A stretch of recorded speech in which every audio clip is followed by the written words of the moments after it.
কত কি করেছে, কিন্তু একদিন আমাদেরকে গাড়ি বাড়ি সবকিছু রেখে খালি হাতে চলে যেতে হবে। খালি হাতে দুনিয়ায় এসেছি, তাই খালি হাতেই যেতে হবে, কেউ সঙ্গে যাবে না। অতি সুন্দর কথাই কবি লিখছিস না,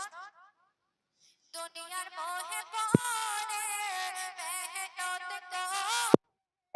গড়েছি দামান কোটা বালা গো,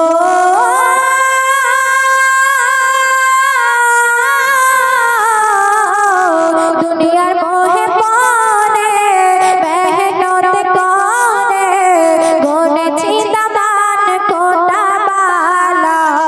পরের ধন সম্পদ করে আমি লুটপাট খেলেছি কত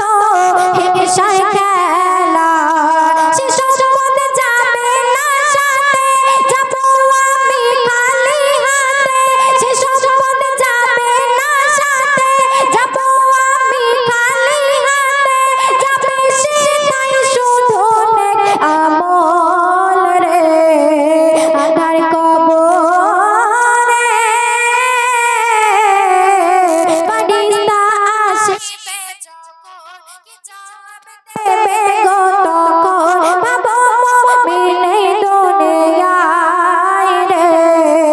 আধার কবরে। কবর কে ধনী কে গরিব কে ফকির কে মিসকিন কিছুই দেখবে না, দেখবে শুধু তার আমলনামা। যে যেমন আমল নিয়ে কবরের মাঝে যাবে, কবর তার সাথে তেমন ব্যবহার করবে। তাই অতি সুন্দর কথাই কবি লিখছিস না, 3.5 হাত মাটি কারো হবে খাটে, কারো হবে ফুলেরই বাগান গো,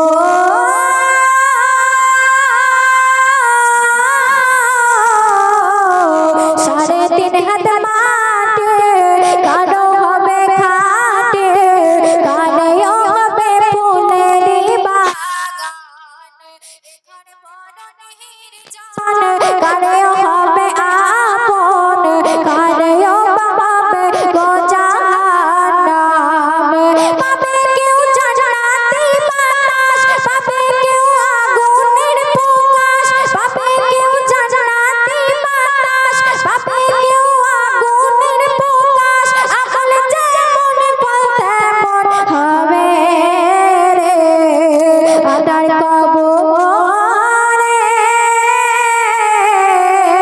ফারিস্তা আসবে যখন কি জবাব দেবে গো তখন, ভাবো মুমিন এই দুনিয়ায় রে আধার কবরে।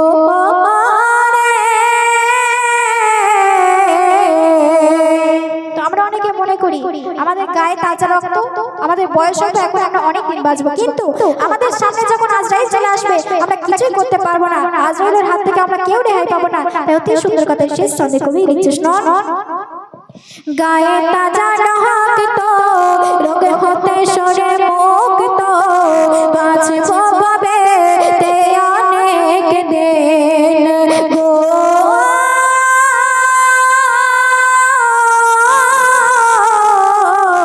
গায়ে তাজা রক্ত রোগ হতে সরে মুক্ত,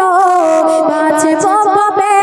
তে অনেক দিন, বয়স বাড়বে গো যখন নামাজ পড়িব তখন, এমন ভাবে সারে মুমিন কে কখন নেবে রে বিদায়, জানে সে প্রভু দয়াময়, কে কখন নেবে রে বিদায়, জানে সে প্রভু দয়াময়, মুজিবুল কে দিন ছাড়বে ভুবন রে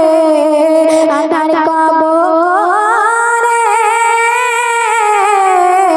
ফারিস্তা আসবে যখন কি জবাব দেবে গো তখন, ভাবো মুমিন এই দুনিয়ায় রে আধার কবরে আধার কবরে।